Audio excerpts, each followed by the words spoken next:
Okay, welcome back everybody, good morning.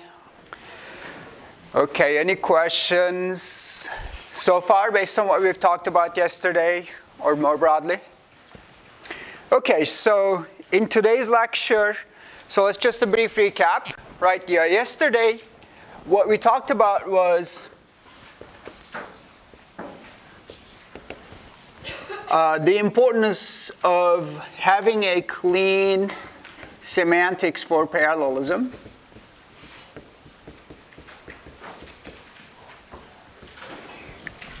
And having a clean cost model.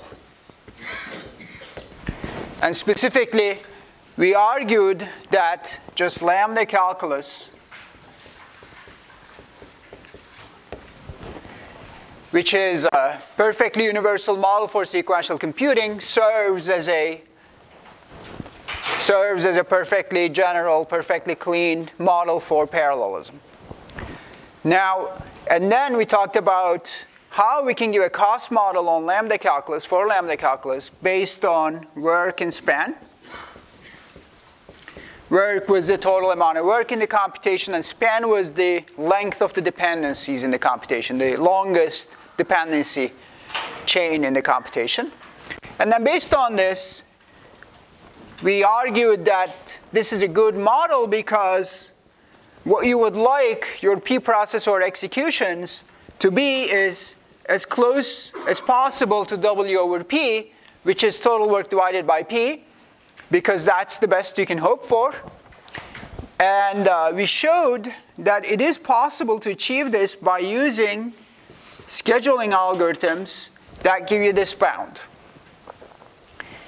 And we argued that this is basically within a factor 2 of optimal. And therefore, it's an excellent approximation for this. Specifically, in many applications, what you'll see is this is an order n over p term, and this is a polylog term. And therefore, as the input size n increases, this term dominates, and you get essentially close to excellent speed up, linear speed up, which is what we would like. So that was basically a summary of, I think that's a good summary of what you want to remember from yesterday's two lectures. Now, Vijay pointed out that due to practical considerations, many people would argue that lambda calculus is not a good model for parallelism.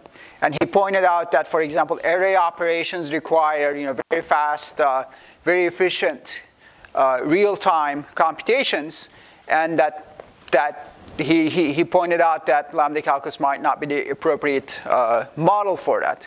Now, we've been at Carnegie Mellon developing a language, parallel ML, based on ML, and which is based on basically lambda calculus. And in the beginning of the second lecture, we'll give you some examples, we'll talk about some examples, and we'll actually compare our performance to C, and what you will see is that for the benchmarks that so far we've looked at many benchmarks. For the benchmarks that we've looked at, it is often possible to be within a factor 2 to 3 of handwritten, hand-optimized C code. And so we'll do a demo and we'll see that. This doesn't mean that this works for all programs, obviously, but this model appears to be good for at least a large fraction of computations. Yeah? After that less or equal sign, you've written, it's very small. What is it, 2 times opt. Optimal, yeah. 2 times optimal is, yep. When you're modeling the execution of the lambda calculus, yeah. At what point do you put in the scheduling algorithm? Is it part of the abstract machine? That's an excellent question. Yeah, you can think of it as part of the abstract machine. That's perhaps the best way to think about that. So you have a surface semantics, which is just lambda calculus, and imagine giving a operational semantics to that surface semantics that matches that surface semantics. That does the scheduling under the hood for you, but it's not visible to the surface semantics. Good question. Yeah. More questions? Okay, excellent, right? So for the theory, in fact, you don't have to even introduce any syntactic anything, right, for lambda calculus, because every time you see an application, the two components could be executed in parallel.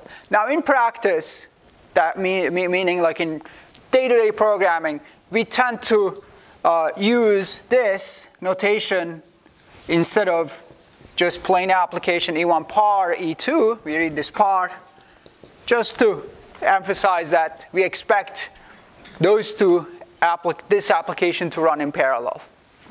But that's all in terms of the syntactic overhead that you need. Okay, wonderful. Now, this does not, however, mean that you can just take a sequential program. Okay, that's important to notice that you can't just take a sequential program and expect it to just speed up perfectly well. Okay, why is that?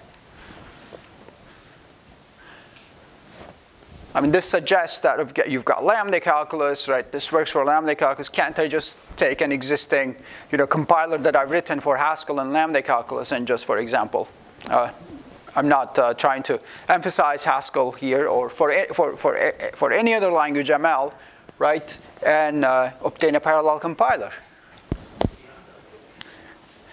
Why can't I do that? Why are we even talking about this problem?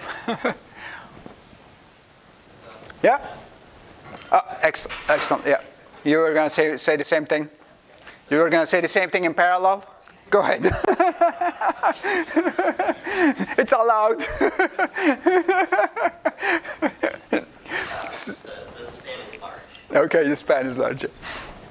Excellent. So unless we are careful, right? So all of this makes sense. Right, ultimately, we do want to get that W over P plus S. We want this W over, this is very important. We want this, so I'm going to write big.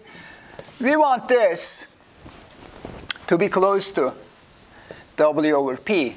Now, if your span is W, you're shot. That's not the case, right? Because this is close to now W, meaning that you've got bottlenecks in your, sequential bottlenecks in your computation, okay? So basically, the program has to be parallel. That's the point.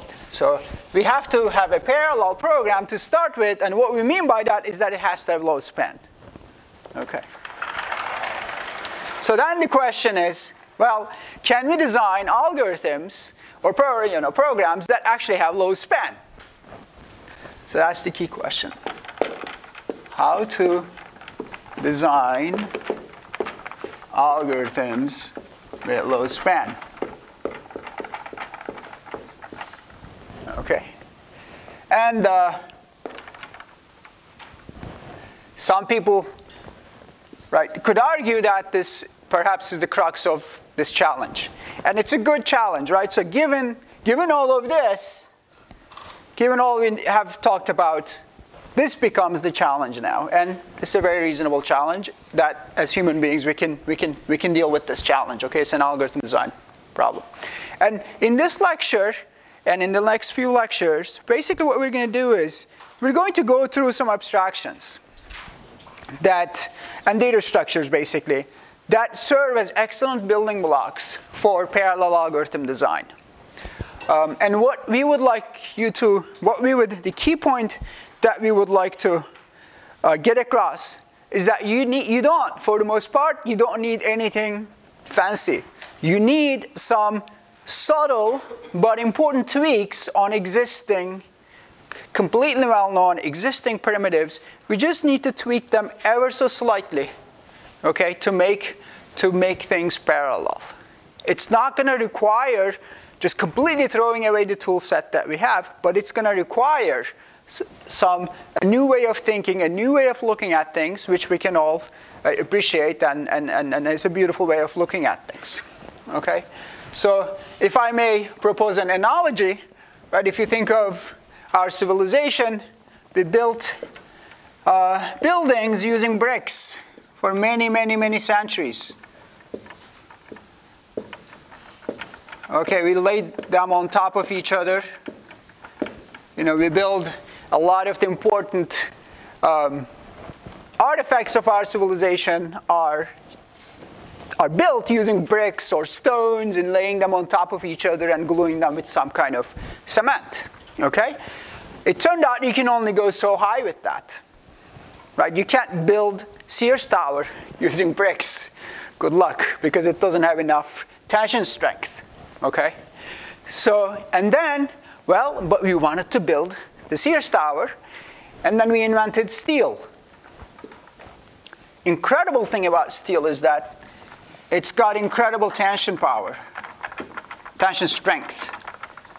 Concrete has incredible compression strength.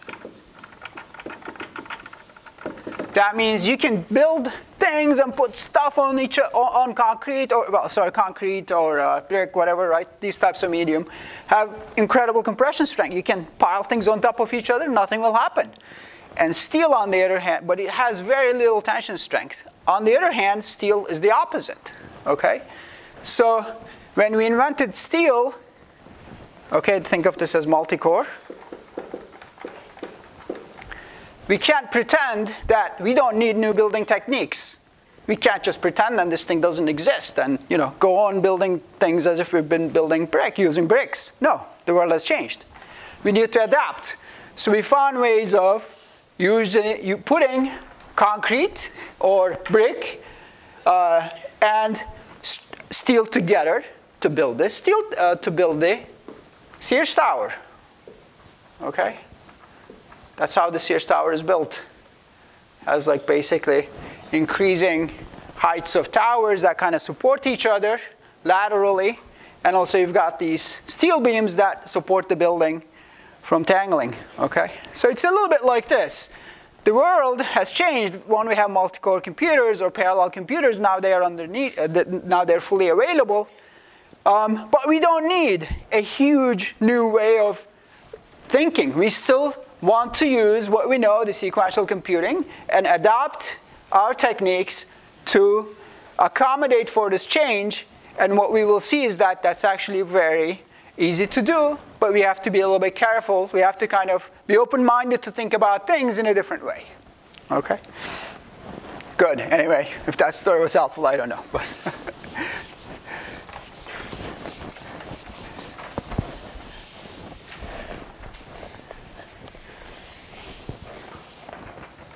okay, concretely, what we want to cover today is a very fundamental data structure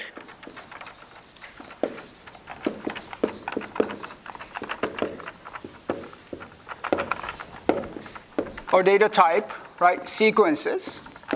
And then we'll show you how the various primitive operations on sequences can be implemented to accommodate very low span. That means we can actually implement these things to offer Plano parallelism, to expose Plano parallelism. And then we talked about how we can use those to build, we're going to talk about how we can use those to build more complicated algorithms. Okay, so you all know what sequences are, but let's just start with a brief intro, right? We can write a sequence as a sequence of values, right? A0, A1, A2, A3, dot, dot, AN. Okay, so that's a sequence. Let's call that A. And we can index into a sequence, right?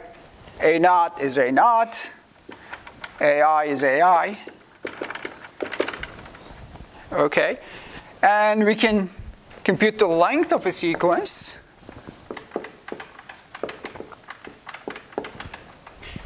We can also write it like that. Let's see what I have. And I think I want to take the subsequence of a sequence. Let's say that A, comma, I, comma, J. We can write it like this. Okay, so these are some very basic operations on sequences. Let's think about their work and span. So the indexing operation. Now, as soon as we want to reason about the work and span of sequences, we might say, well, we have to think about how exactly it's implemented. That's true to some extent, But we need to keep in mind that there are probably many, many, many different ways to implement sequences. You can use trees, you can use arrays, you can use lists, and so on. And they're going to give you different working span bounds. Okay? So, and they're going to, for a whole range of operations that you want to consider on sequences, some operations are going to be better in terms of working span when using trees. Some operations are going to be different. Now, for the purposes of conciseness in this lecture, let's assume that we're going to use an array-based implementation. Okay, we won't detail exactly how this is done, but we will intuitively describe how this is done. What's important to us is that we want to specify working span of each of these operations and then use them in our design to build more and more sophisticated algorithms. That's what's important. Okay, so exactly how the implementation is done is less important. So we're not going to specify it in detail, but we're going to intuitively describe it. So now imagine you're using an array representation for sequences. How much of a working span would you pay for indexing into an element, indexing into the array? Constant, right? So this, we're going to write this operation order 1 work, order 1 span. How about the length? Order 1, right? It's going to require perhaps keeping a length element, length field along with the array, but we could do that. That's easy enough to do. So we're going to call this order 1 work and span. How about subsequence?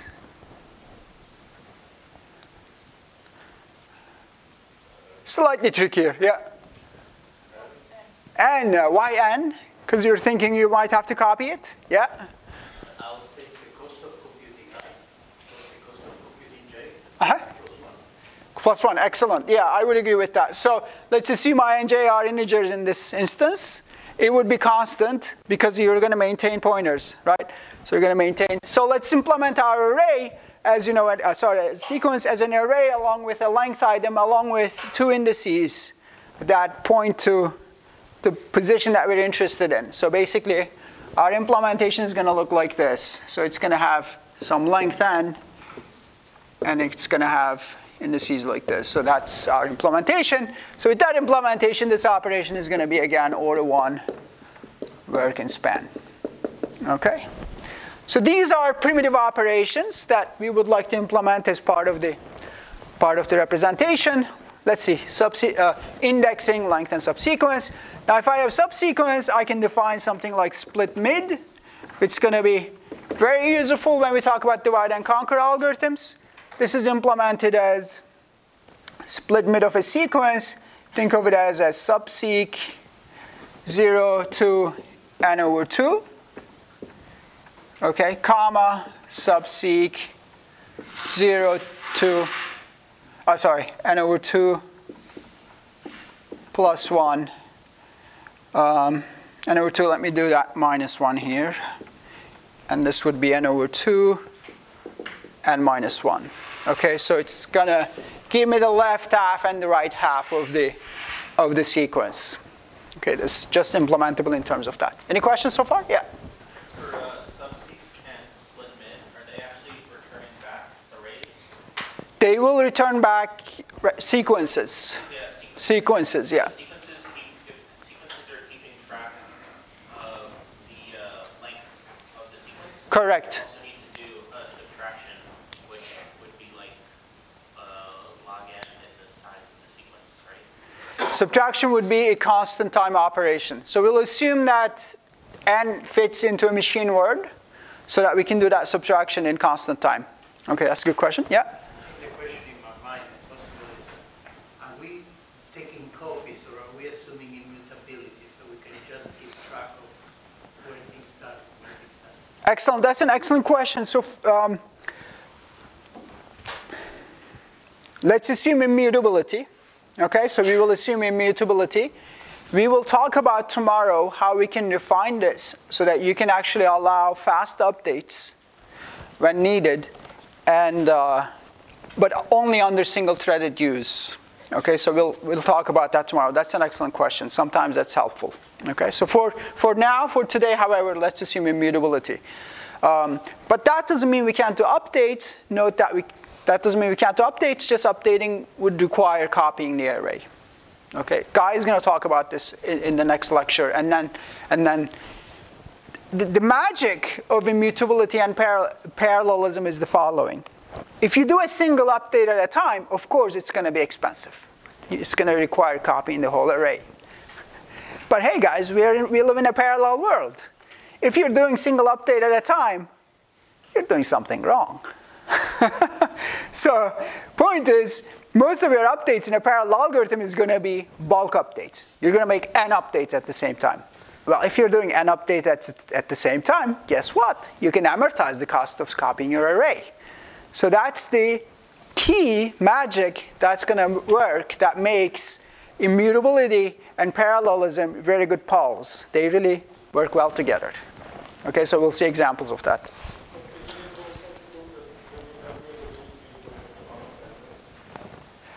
You don't have to allocate anything. Yeah, so allocation.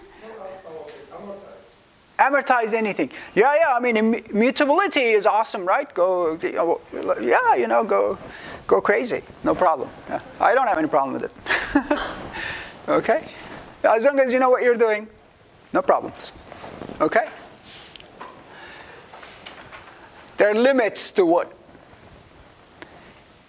But wisdom is that to see that there are limits to our brains. And we have to work with our brains. Our minds.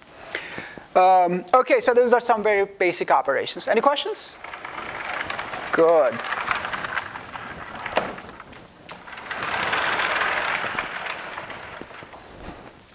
Okay, so now one key operation, which we call tabulate, is going to allow us to construct, so far, those operations didn't allow us to construct sequences, is going to allow us to construct a sequence. Tabulate's type is, it's going to take it's going to be a function, int arrow alpha, and then at an int, a length, and it's going to give me an alpha sequence. Okay, example. Tabulate lambda I goes to I. N is going to give me the following sequence, 0, 1, n. Okay? Now, what's the working span of this? Any ideas? So let's try to, how can we implement this so that the working span are good?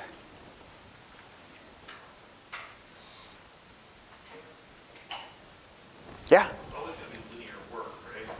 It's almost always going to be linear work. So we can say order n, okay? But there is a little bit of an interesting thing here, okay? Because this is a function, right? The first argument is a function. So it's going to depend on what the function does. So if we assume that function does constant work, then it's easy linear, okay? Let's write it under that assumption first. How about the span? Order 1, excellent. Right. Point is that this is a bulk operation, right? I can just do all of these applications in parallel because this is a pure function. There is no reason to sequentialize this. So all of this could be done in parallel. Okay, here you see the magic of purely functional reasoning. Now we don't have to think about what happens if I run these things in parallel. Well, everything works. You can run all of those things in parallel. So it's order 1. Now, in the more general case, this function can be complicated, right? It's an arbitrary function. So in the general case, it's going to be sum of the work of fi's, I from 0 to n, right? I apologize, this should be n minus 1. And span is, what's the span? Just f of I, which I? The max, excellent. Okay?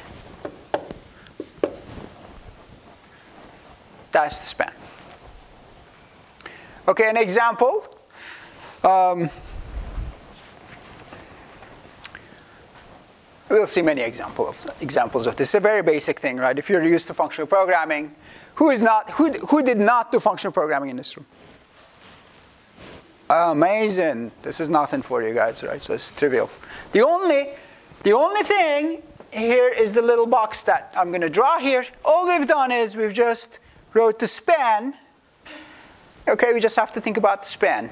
One important thing that we have to think about here is just span.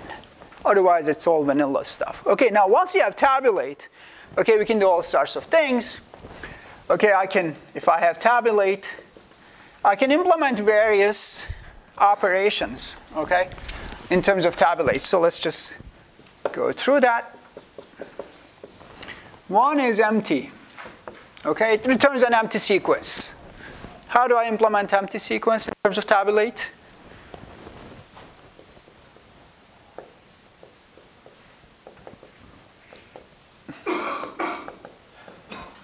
Okay, that's my empty sequence. I can implement singleton, which gives me a sequence consisting of just a single element. How could I do that? I say tabulate lambda I dot return e 1. Okay.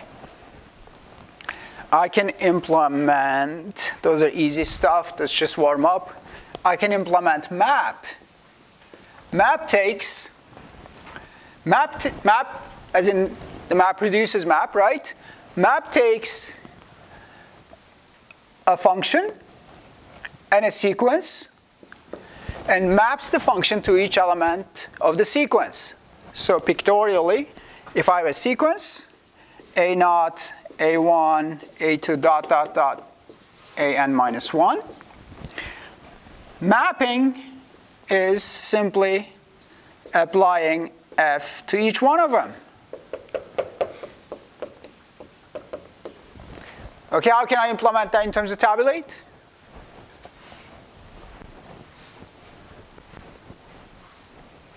Yeah? AI. Excellent. So we say lambda I, f a I, and then the length of A, right? That's it. That's map for you. It's got the same working span as tabulate, basically, yeah? Why is the span the max of f of I? Why is it max of f of I? Because you're applying each one in parallel, right? But you have to wait for all of them to finish before you can actually return from that call. Before you're... Oh, oh, good, excellent. This should be span of f of I. Oh, very good question. Sorry, it's a very good point. Oh, excellent. Yeah, what's your name? Michael. Thanks, Michael. Yeah. All right, guys. So this was. You guys are all sleeping. Yeah, question. Does it mean the function will be different span for different arguments? It could, yeah. It's this is higher order programming for you, right? So now, I mean, we can. Yeah.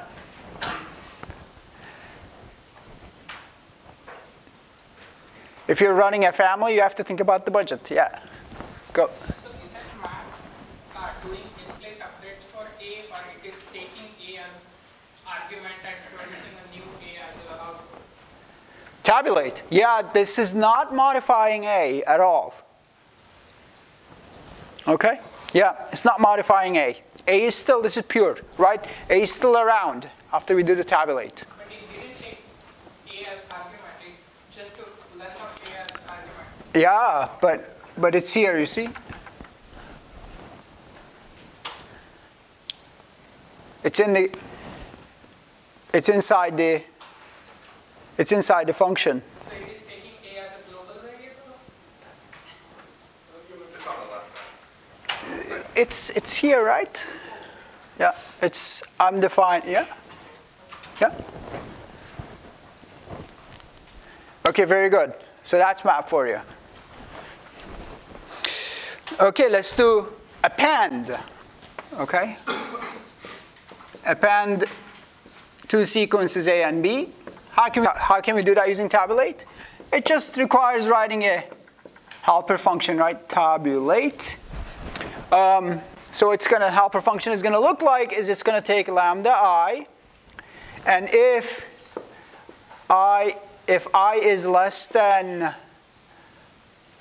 A, size of A, okay, then we're going to take from A of I, else it's greater than A, so we're going to take from B, and then account for the fact that we've got A to our left, so that's B of I minus A, that's the tabulate, and it goes from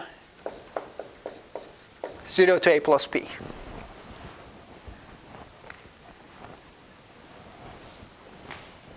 Okay.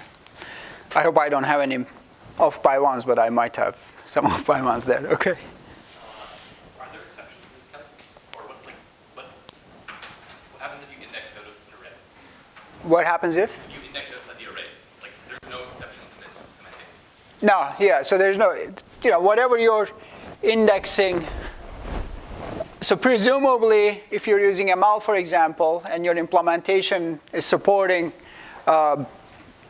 in array bounds, then when you index into the array, you get out of bounds exception, and that would surface, right? So that's not a primary concern for us here.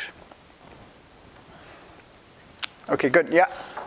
I'm just not seeing, I'm not seeing it like appending, like I'm anticipating a recursive call.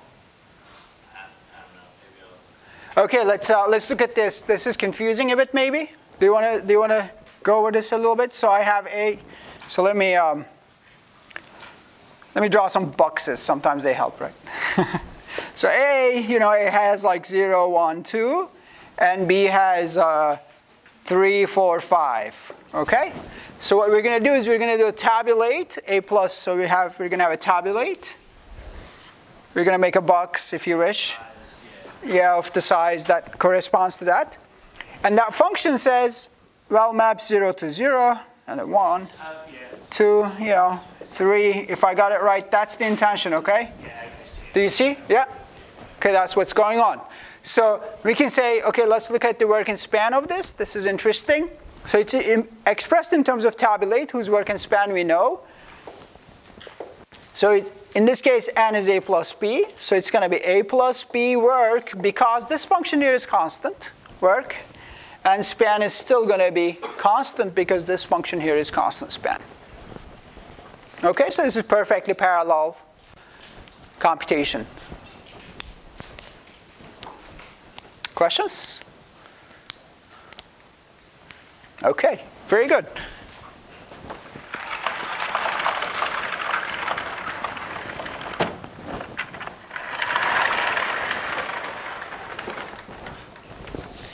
Well, okay, so let's take a breather and look at what we've done. Okay, so if you write functional programming, what you've seen so far, this is just what you would write.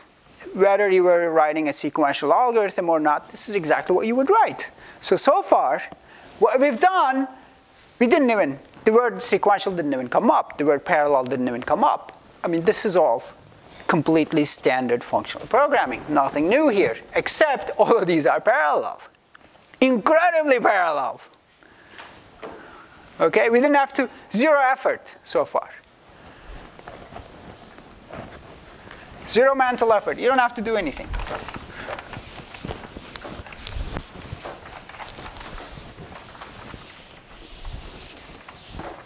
This is why we are able to teach this stuff to second-year undergraduates. Right? There's nothing here.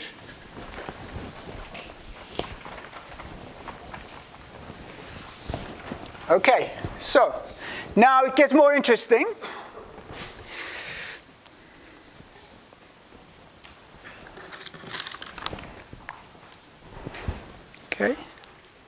let's introduce a fundamental primitive of sequential computation.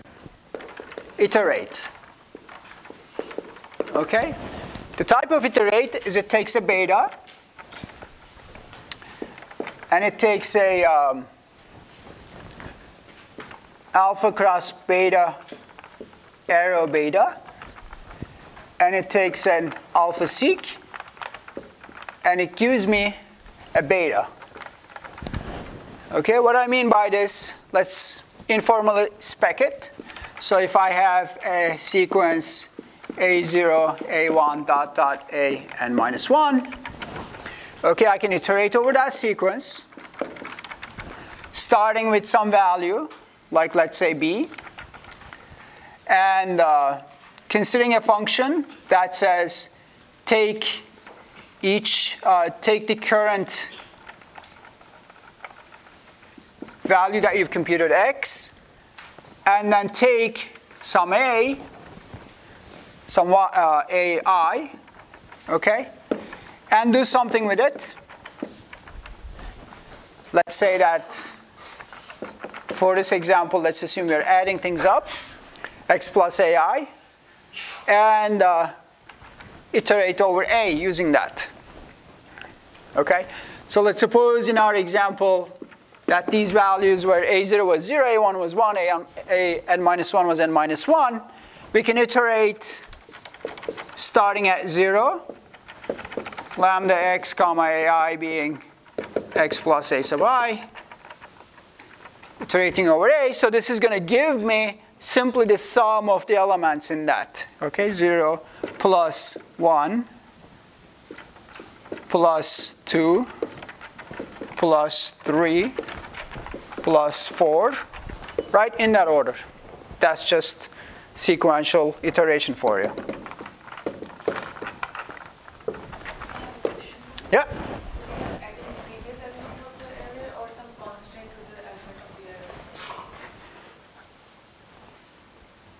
So we are doing a0 plus a1, the next step a0, a1, a2. Yeah, let me, I think this is confusing. Let me use a different variable here. Yeah, so this is just a sum function. And what it's doing is that, think of the B. So iterate maintains basically a running sum. Okay? And then takes the next element in the array and adds it to the running sum, because that's what that function does. So think of x as the next element of A, and y as the running sum.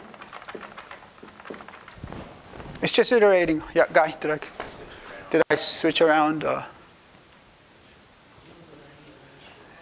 no, you're right. Yeah, I think I. Yeah. That's not how we spec? Yeah, whatever. Mess me up in the next one. Okay, go ahead, yes. I can't read the pictures wide. You can't read the board. Yeah, like that's very wide, iterate B. I can't read like anything there. You can't read anything here. Come up to the front. But I'll try to write bigger, but come up to the front. Just get cozy, guys. But I'm going to try to write bigger. This one here is you can't read, right? Excuse me, this line here. So let me rewrite that. So it's iterate.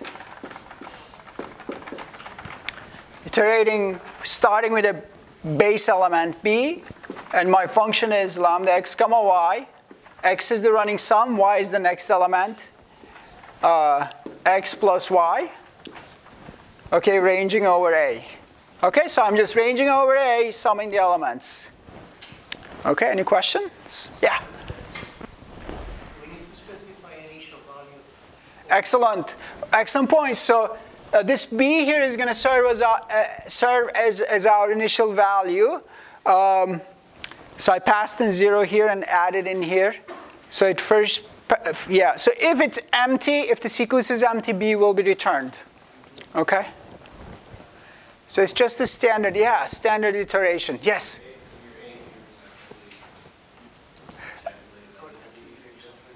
I apologize. Can you speak up? I can't hear. The next line down, your A is like technically divided by B.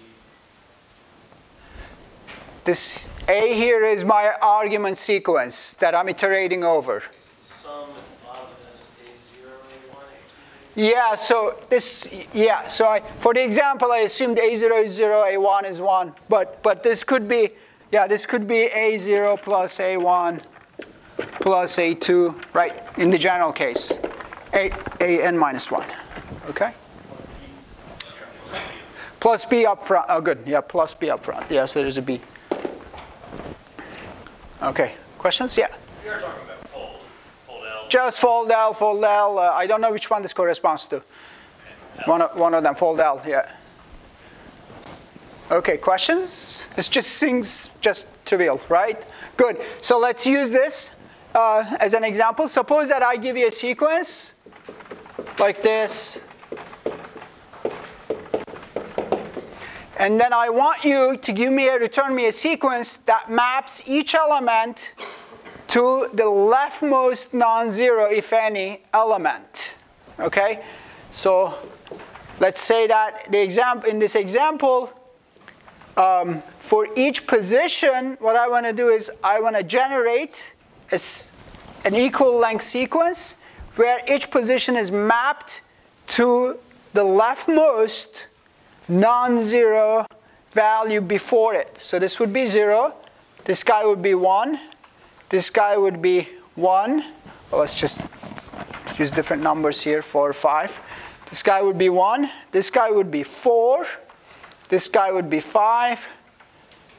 This guy would be 2, 2. Okay, this would be 2, 3. Okay?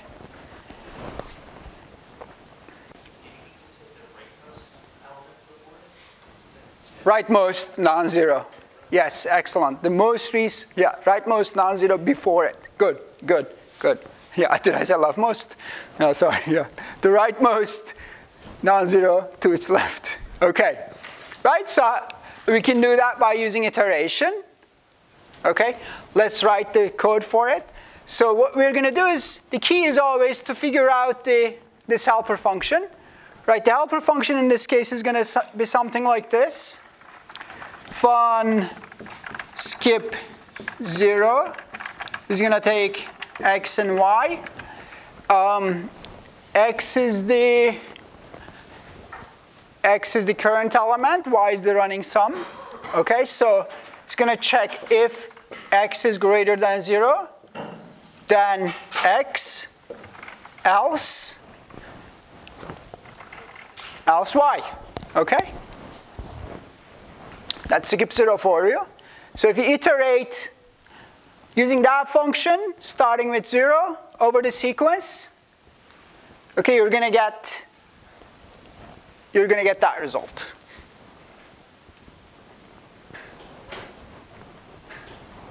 Okay?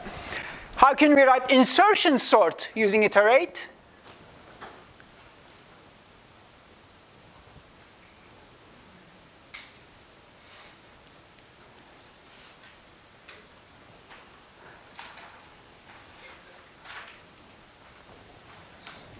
You can talk to your neighbors. Okay, take a few minutes, talk to your neighbors, say hi, and then take just 2 minutes, design an algorithm for insertion sort using iterate. Question?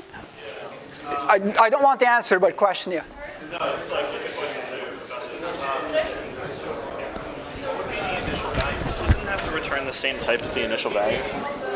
So didn't you basically It would have to be the same type as initial value, yeah. Right. So then, how would you actually write this out?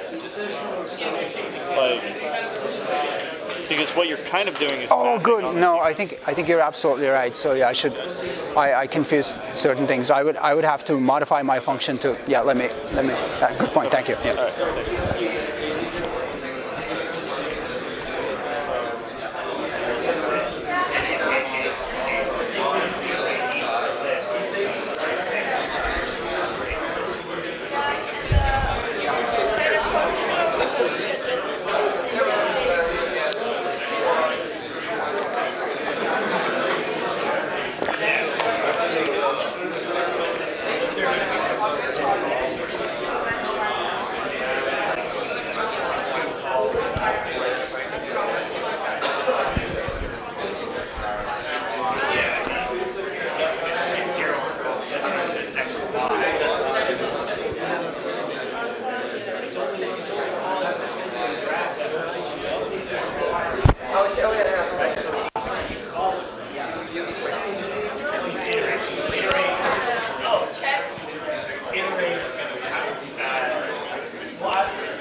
Okay, insertion sort using iterate. How do we do it? Any solutions? Insertion sort a sequence using iterate. What's my base value? Empty sequence. What's my helper function? Can we call it insert? Let's call it insert. And then I'm going to simply iterate over A. And what's insert going to do? It's going to take X and insert into A. We call that A sorted, right? So it's just going to go over it and then return insert X into A. Does that make sense?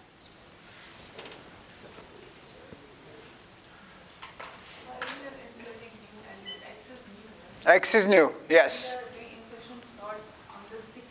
On the sequence, yeah. X is being selected by iterate. Remember, the helper function is going to be supplied with the next value. Okay, so insert, let me call this R for result. Okay, so it's going to insert X into R. R is sorted. Okay. Make sense? Right, for example, let's do an example. Insertion sort. Okay, if I'm insertion sorting 1 to 3 to 1. Okay. So what we want to do is, initially we have an empty sequence, and next we insert 3 into our empty sequence. We get that. Next we insert 2. We get that. Next we insert 1. We get that. Okay? And this one here can be written by using iterate again, right?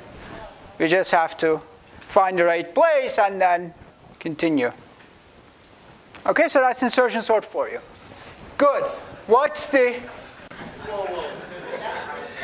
What? Yeah? I thought you were looking for different. Remember when we did the append? Yeah. Yeah.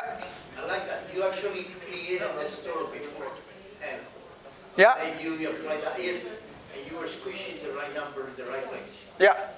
Here we could have done the same thing. We could actually. Oh, you could use tabulate. The same, and our iteration is as every step we put the minimum of what's to the right. Oh, excellent. Yeah, we can do it like that too. Yeah. Yeah, yeah. Excellent. So you can. Yeah, so you can use tabulator. I like that too. Very nice. Okay, so there are many ways to do it. Okay. Now, the point of this exercise was to show you, right, what you can do with these primitives. Insertion sort is nothing but a few calls to iterate. Okay. Now let's think about the working span of iteration. What's the work of iteration? Okay, tell me. Sum over I, work of f of I and f of, let's call that what did we call it? X or something? X and our sequence I, okay? Why is that? Because, well, it depends on the function f. It depends on what we're doing. For insertion sort, what's going to happen is that each one of these inserts is going to actually take linear work, okay? And we're going to do n of m, so which makes insertion sort an n square work algorithm. What's the span?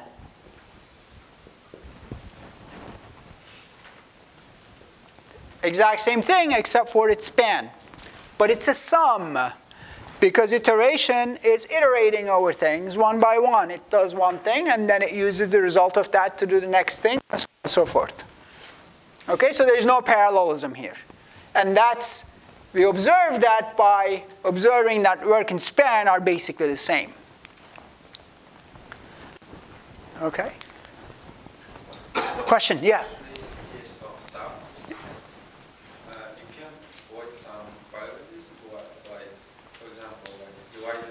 Excellent. Very good point. Your friend is making an excellent suggestion. Okay? So, your friend is saying, you don't need to iterate like, okay, let's go back to your example. You're saying, suppose that we're interested in summing up a sequence A. Like, okay, so we can iterate. We can do iterate, start with 0. My function is x comma y is x plus y. Okay, over A. This is going to sum up the elements, right? How is it going to sum up? It's going to sum them up like this. It's going to say 0 plus that, plus A1, okay, plus A2, and so on, until A(n minus 1). That's what iteration does. It does this first, and then that, and so on. Okay, in this order, 1, 2, 3, up to n minus 1. Now, if we are summing things, do we need to do this in this order? Not at all. Why is that? Associativity, yay.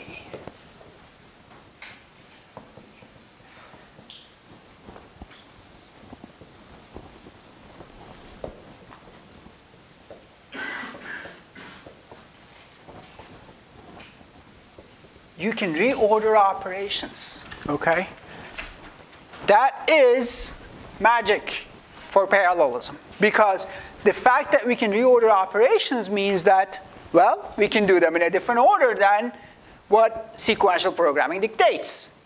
Sequential programming says, oh, plus has this, it's a little bit crude in the sense that, you know, it doesn't even realize that plus is associative, and it doesn't take advantage of that. It's just summing things up left to right, okay? It's not attuned to, sequential programming is like this crude thing. It's not attuned to the nature of things. It's just adding things up left to right, right? It's just terrible. But we have a sum operation. It's associative. We can do things in different orders. And specifically, we can do things in parallel, okay? So that brings us to an operation that actually, taking advantage of associativity, can do things in parallel, which is what? Have you heard of? Reduce, right? Reduction. So let's go on to reduction.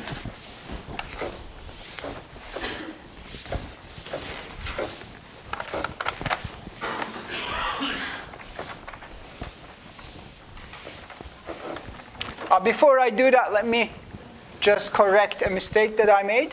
So in that skip 0 example, right? We had something like this, and we wanted to produce the leftmost non-zero, rightmost non-zero element to our left, and this was like this. So if you want to produce the sequence, okay, obviously iterate is not going to do that. We want a sequence like this. We can't do that, but it's a very simple modification of iterate. we can call it iterate prefixes, for example.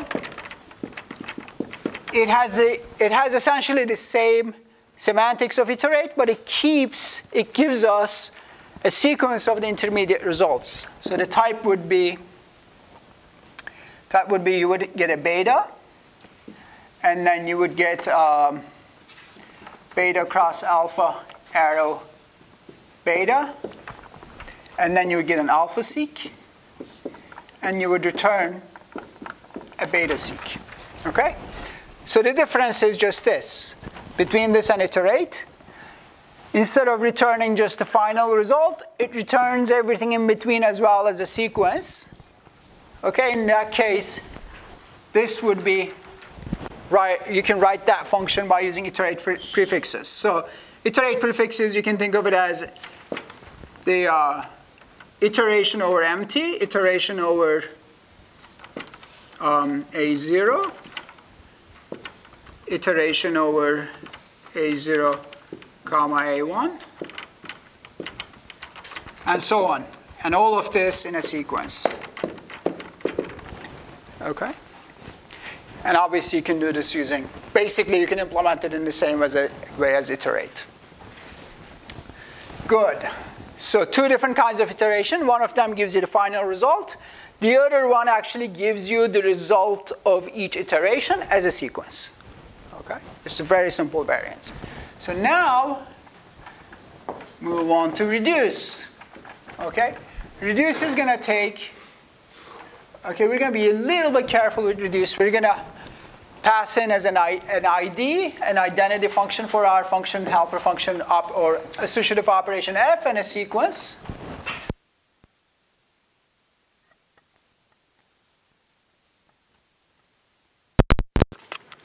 Where ID is identity for F.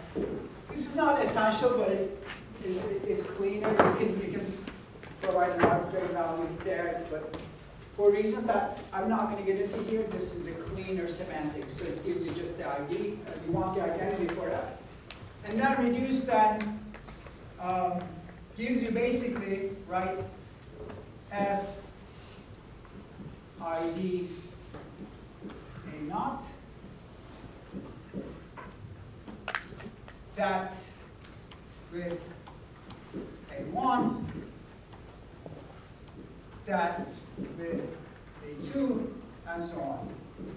So basically it gives you the it gives you the sum using your function F.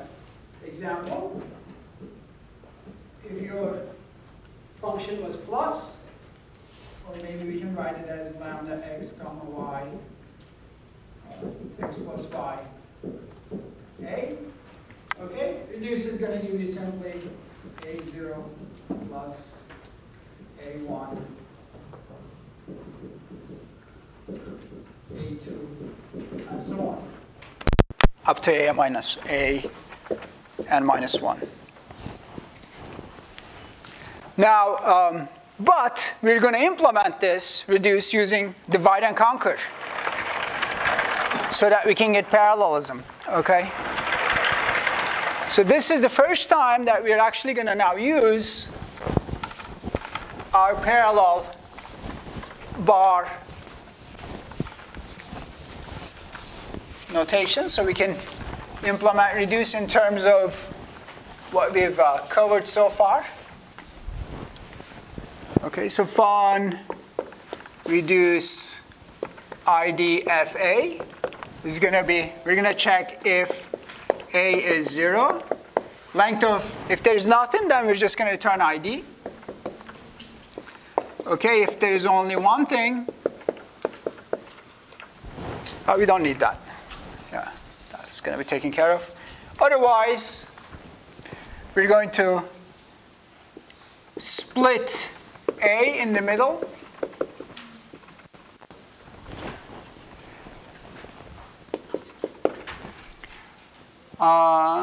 Okay, and we'll call RB RC. Then we're going to recursively reduce the two parts. Reduce ID B in parallel reduce IDC. Okay, so we reduce both sides in parallel. And then we return f of RB comma RC. Okay, that's our reduce function.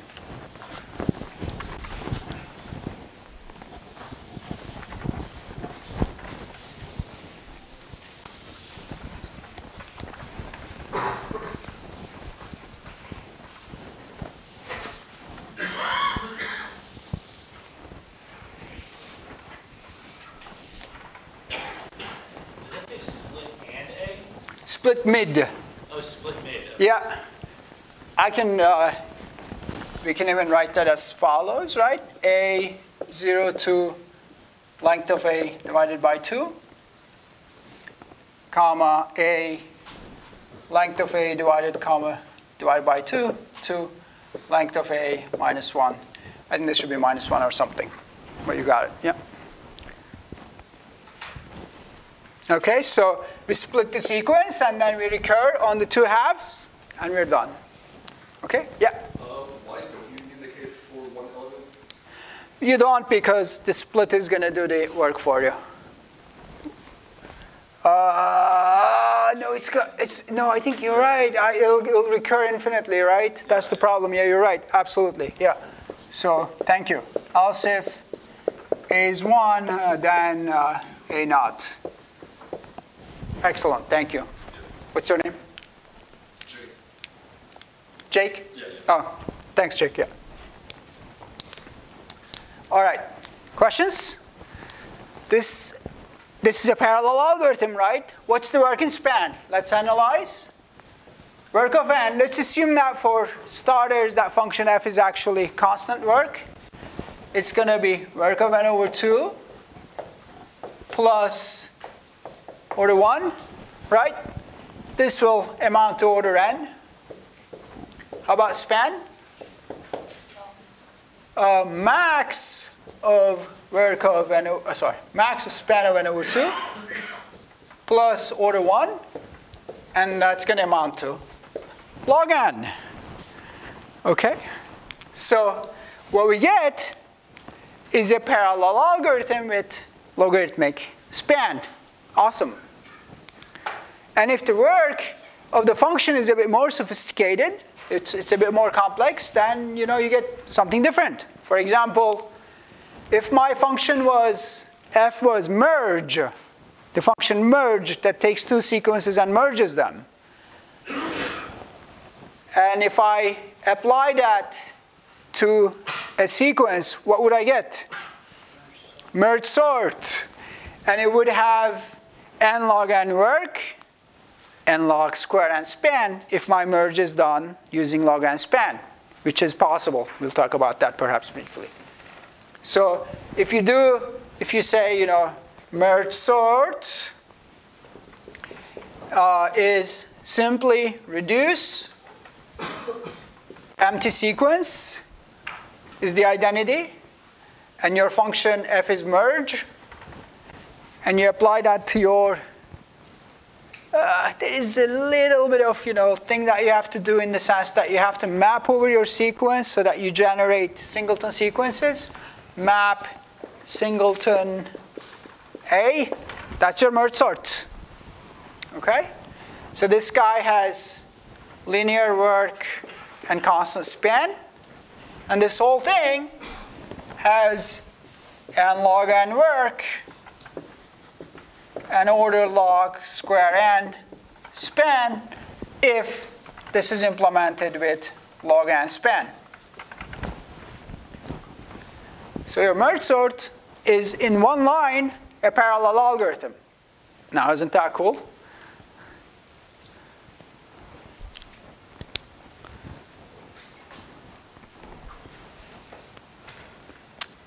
Okay, wonderful. Now, I'm going to talk about another way to implement merge by using a different technique. So, you all know divide and conquer, right? Divide and conquer is great, which is what we used here.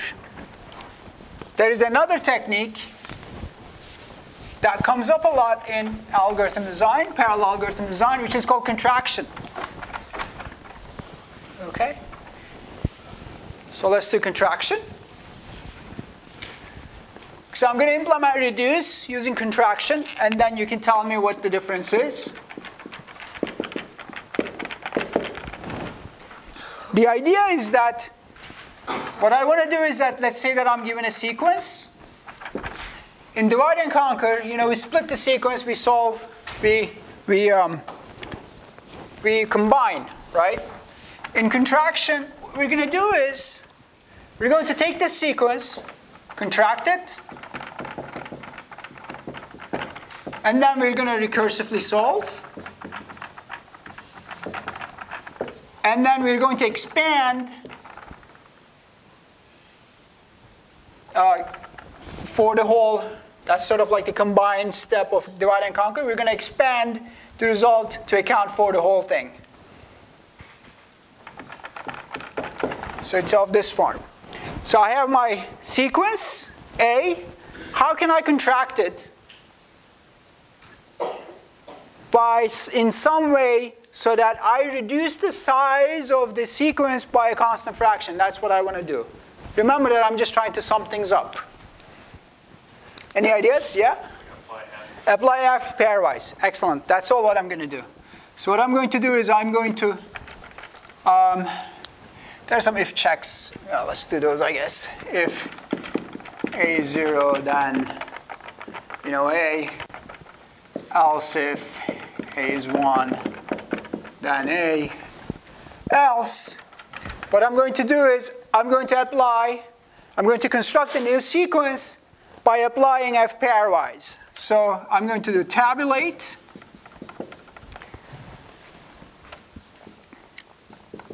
It's going to take, I'm going to generate a new sequence. It's going to take I, and it's going to take 2I and 2I plus 1. Okay, so, and apply F to them. A2I plus 1.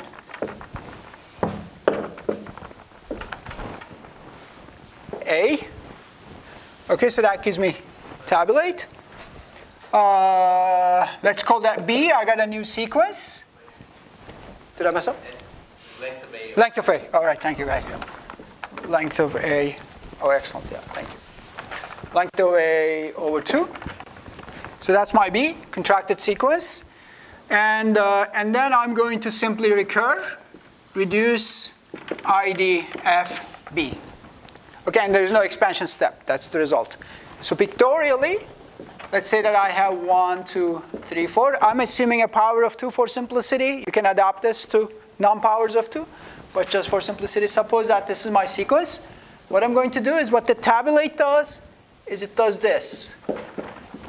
Okay, it adds these elements pairwise like this. And then we recursively contract that. And then that's our result. Right? So recursively contracting that would give me this sequence. And that'll return 7. And, oh, wait, 10? Funny math. And then I return that. Okay, that's contraction for you. Yeah.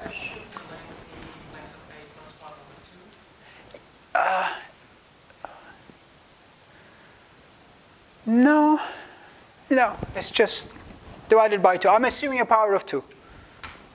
Yeah, I'm assuming a power of 2. Okay, questions? Yeah. Don't I need to what? Include the ID, like isn't the ID? Yeah, I think I'm being a bit sloppy. I think it needs to be here. Yeah, so it needs to be here. I think F ID A naught. That's a good point. Yeah. Do I? ID on the first line. Oh, right. Yeah. So that is ID on the first line. Yeah. Thank you. Yeah. Okay. Good. So that's reduced for you. It's the same work and span, but let's write the work of n is, what do? It's slightly different, right? So we don't call 2 times n over 2 anymore, and that's very important. We're going to call n over 2, but we're going to do linear work up front. So this tabulate does linear work up front, and that's going to give you order n. This is a geometrically decreasing sequence. series, and Sn is Sn over 2 plus 1. The tabulate is constant spin, so that's going to give me log n. Beautiful. So we've got an excellent parallel algorithm. Okay. So this technique is called contraction, and we're going to see how magically it works in the next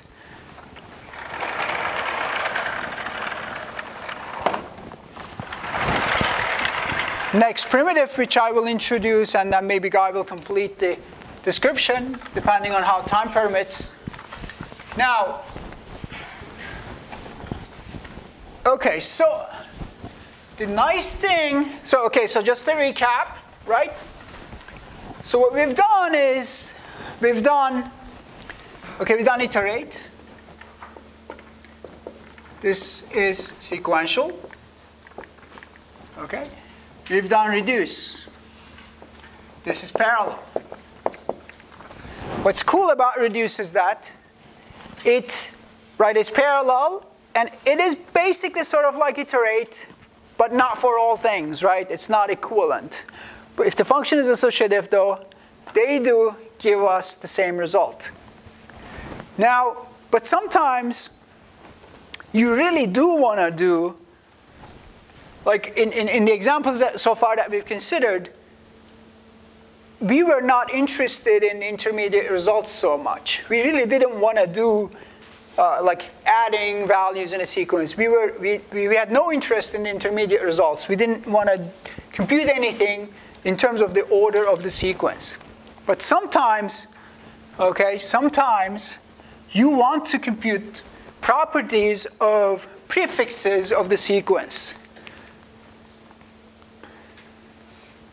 Okay, an example is already the example that I've given you. As an example, let's suppose that we want to do the rightmost non-zero example. So let's say that we have a sequence like this. And what we want to do is compute for each position the rightmost non-zero element to our left. That is an example where you can't use reduce. You can use iterate, but iterate is entirely sequential. Okay? So parallel programming so far doesn't have an answer to that question that's actually parallel. And it seems inherently sequential, because I'm supposed to compute, look to my left, and pick the rightmost non-zero element. That seems inherently sequential, right? So I have to do something like this. I have to compute something for each prefix. That's right. So they're not independent. So we can actually do it with reduce in parallel, right? Can't I just do the following? Can't I just say, reduce, reduce, reduce, reduce for each prefix? I think I can. In fact, the function, the skip zero function that I wrote, you can check that is associative, it turns out. So I can do this. And that would give me a perfectly fine parallel algorithm, because I can do each of these reduces in parallel. Okay, it would be a great parallel algorithm. What's wrong with it? You are doing so much work, right? Each one of these is linear work. Like order 1, like this is 1 work plus 2 work plus tuck, tuck, tuck, and work. So that's order n square work. That's terrible.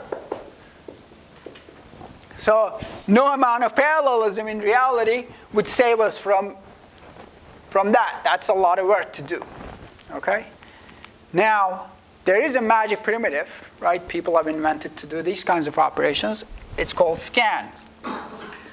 Okay? So we're going to talk about that a little bit. And what scan does, it has basically the same interface as reduce. It takes an ID, it takes a function that takes a sequence A, and it does exactly this. It gives you, for each prefix of A, it gives you, let me think.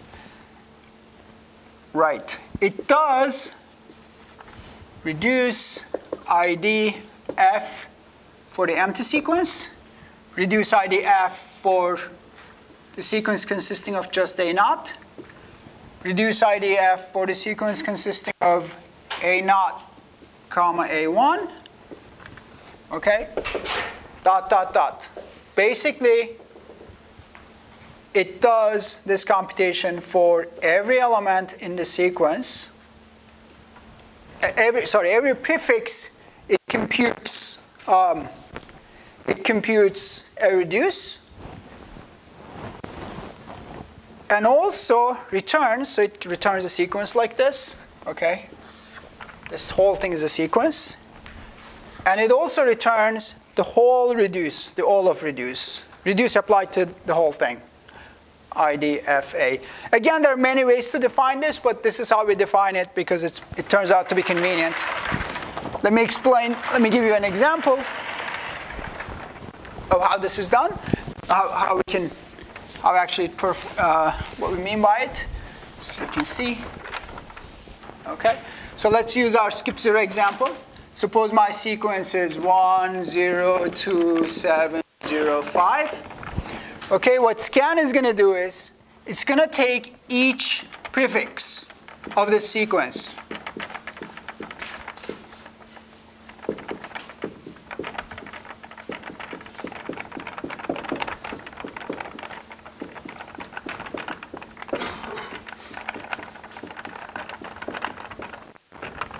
Okay, and it's going to apply reduction on it. Skip 0, you know, for each one of these, it's going to do this. It's going to give me a sequence for all of these guys and the result for the whole thing. So it's basically going to do this, okay, for us. So the result is going to be something like this. It's going to be 0, 1, 1, 0, 1, 1, 2, 7, 7, comma, 5. Okay? So the result is a tuple. The first is a sequence whose length is exactly the same length as the input sequence, and the final thing is the total sum.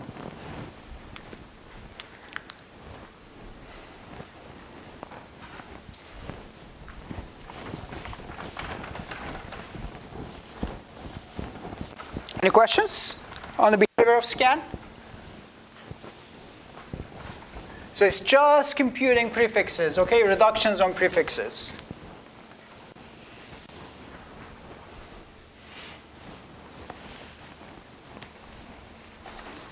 Now, obviously, you can implement this by doing these reductions, but there's a much better way to implement it. And in order to explain that better way, I'm going to use a simpler example. Okay, I'm going to use a simpler example. Go back to our plus example.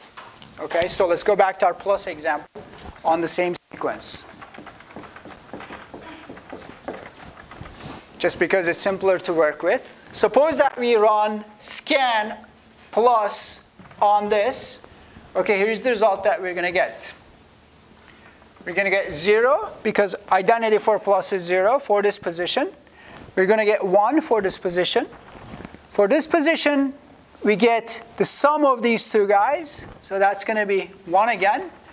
For this position, we're going to get the sum of these three guys. That's 3. For this position, sum of those, 7. For that position, sum of everything, 10. And then we also get the total sum, 15. Okay, so this is that. Okay, that is this, and so on. Okay, so it's just offset by 1. Good, so that's the sum. Now, how can we compute the scan? Okay, the idea, the goal for this plus scan, the goal is linear work and log n span. Okay? It turns out divide and conquer doesn't quite give this bound. And to see how we might do this, let me give you a very simple tip. Suppose that I take my input sequence and contract it to a shorter sequence like this by pairwise adding these elements. Okay, so I'm going to add them pairwise, 2, 9, 5.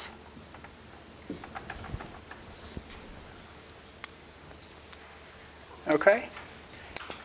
And let's say that we do a scan on this. Okay, if we do a scan on this, the result I'm going to get is 0, 1, 10, comma, 15.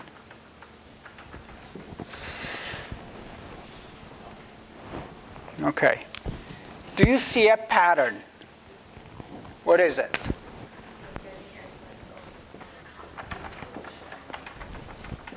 Excellent.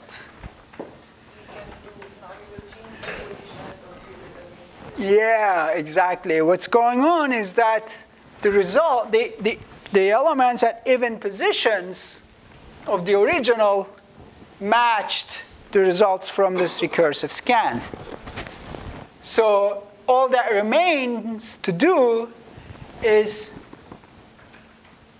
to squeeze these guys into here.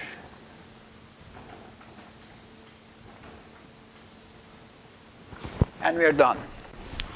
Okay? And I can write the code for that. It's relatively simple. 5 lines, like 10 lines, including lets and ins and ends. Right? All that. Let me not do it, but I can, if there's interest, I can show you. Oh, by the way, yeah. So all of what I've talked about here is available on our lecture notes. Well, just do a search on 15 to 10, CMU.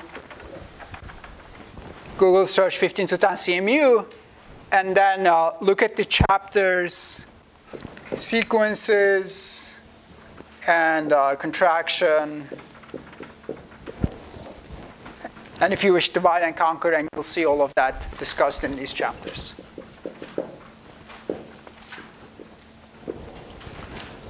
Okay, so including the code for scan. So now using this technique, right, which is a contraction technique, what we did is we took the sequence, contracted into a smaller sequence, solved the problem recursively, and expanded by adding these values in. That gives us a linear work order log n span algorithm. Okay? Any questions? Good. So now I can use that to compute our 0 problem. And I get a linear work order log n span algorithm for a problem that seemed to require iteration. So we reduced the work from n squared to n. And it's perfectly parallel because it's got logarithmic span. Wonderful, right? So this is important because that particular operation, that particular spec, suggested that we would need to use iteration. The nature of the problem suggests that we would need to use iteration. It turns out we don't. The reason is that those prefixes, the result for the prefixes, depend on each other. If you computed one, you can compute the other one. And that's what this algorithm is taking advantage of.